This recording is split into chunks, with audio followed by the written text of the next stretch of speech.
प्रभु यीशु मसीह के नाम में आज सुबह का सलाम आप सभी को जो हमारे संग ज्वाइन हुए हैं प्रार्थना में। A very warm welcome and greetings in the name of Jesus Christ to everyone who has joined online in this morning prayer.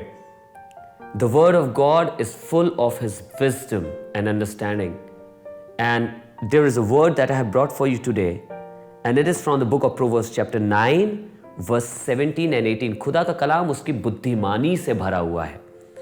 और आज का जो कलाम लेके आया हूं वो नीति वचन 9 बाब उसकी 17 से 18वीं आयत को आपके संग शेयर करना चाहता हूं। यह कुछ इस तरीके से लिखा है, पहले हिंदी में पढ़ूंगा फिर उसे इंग्लिश में पढ़ूंगा। चोरी का पानी मीठा होता है और लुके छिपे की रोटी अच्छी लगती है। In English it says, stolen waters are sweet and bread eaten in secret is pleasant. किसी और की मेहनत का बहुत से लोग चुरा लेते हैं। किसी और ने बड़ी मेहनत करी है, किसी और ने बड़ा परिश्रम किया, and people want to steal it and they enjoy it. मीठा लगता है, क्यों? क्योंकि उसमें परिश्रम नहीं करना पड़ा, उसे कभी कमाने में नहीं परिश्रम करना पड़ा, उसको बनाने में परिश्रम नहीं करना पड़ा, उसके ऊपर मेहनत नहीं करनी पड़ी, and it actually feels sweet. मिल गया भैया, बस मिल गया, हमें प्राप्त हो गया भैया, किसी तरीके से यह काम हो गया भैया, हमने चोरी कर लिया। परमेश्वर का कलाम आज हमसे कुछ सिखाने की कोशिश कर रहा है और हमें कुछ चेतावनी देने की कोशिश कर रहा है कि ऐसी चीजें मुझे और आपको मीठी तो लगती हैं। और लिखा है, लुका छुपी की रोटी अच्छी लगती है। चुपके से ले जाके रोटी खा लेना, अकेले खा रहे हैं, बड़ा अच्छा लग रहा है, वाओ वी आर एंजॉयिंग। आपको मालूम है, छुप के खा रहे हैं, क्यों? कई बार हम इसलिए भी छुप के खाते हैं कि हमारे घर में हमें किसी और को ना देनी पड़े, हमारे परिवार में किसी और के संग ना बांटना पड़े। हमने अपना सब कुछ बहुत छुपा के रखा है। Why we do everything in this way? Because नहीं, हमारे लिए है, ये सिर्फ हमारे घर का है। कह रहा है अच्छी लगती होगी। कितनी खूबसूरत बात है। आप इसे समझने की कोशिश करेंगे तो आपको बहुत अच्छी लगेगी। चोरी का पानी मीठा लगता है और लुका छुपी की रोटी अच्छी लगती है। आगे कुछ कह रहा है, but he knoweth not that the dead are there. उस पर कह रहा है, ये अच्छा तो लगता होगा तुम्हें चोरी का और चुपकी से कोई काम कर लेने का तरीका, पर लिखा है तुम्हें नहीं मालूम कि वहां पे मृतक हैं। और आपको मालूम क्या लिखा, उसका क्या लिखा है? And that her gates are in the depths of hello.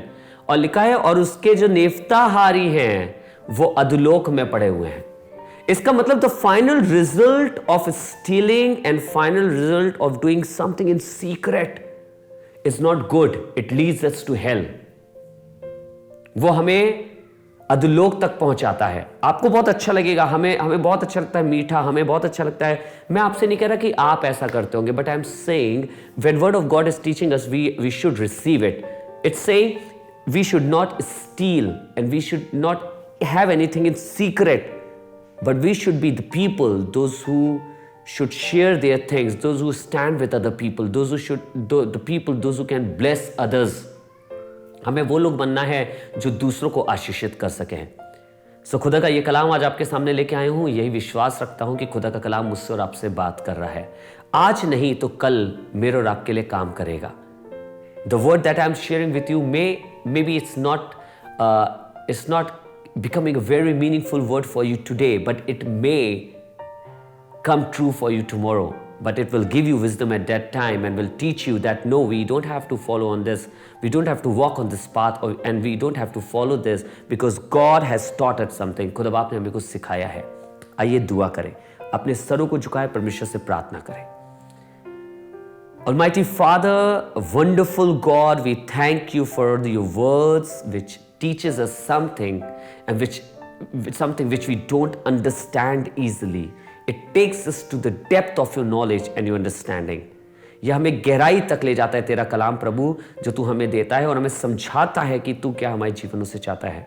Lord, may you never find stealing and living a life in secret, keeping a thing still ourselves in our lives. प्रभु हमारी जिंदगी में तुझे कभी ना मिले, पर प्रभु चाहते हैं तो हमारी जिंदगियां ऐसी हो जो दूसरों को ब्लेस करने वाली हो। May our lives be a blessing for others.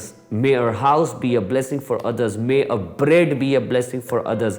May our finances be blessing for others. प्रभु हमारा घर, हमारी रोटी, हमारे धन दौलत दूसरों के लिए भी आशीष का कारण होने वाला हो सके। हमें इस्तेमाल करना प्रभु अपनी महिमा के लिए, अपने जलाल के लिए, और तेरी महिमामय जीवनों से होती जाए। इस प्रार्थना को प्रभु यीशु के नाम से we ask this prayer in the name of Jesus, amen, amen. God bless you all. Thank you so much for joining. हमारी मुरादाबाद की जो कॉन्फ्रेंस है उसके लिए दुआ करते रहिएगा, और खुदा बाप आपको बहुत ऐसा दिल दे ताकि आप हमारे संग खड़े हों प्रार्थना में भी और सपोर्ट में भी, ताकि हम खुदावन के राज्य के विस्तार के लिए अपनी जान लगा के काम कर सकें। God bless you all. Thank you so much.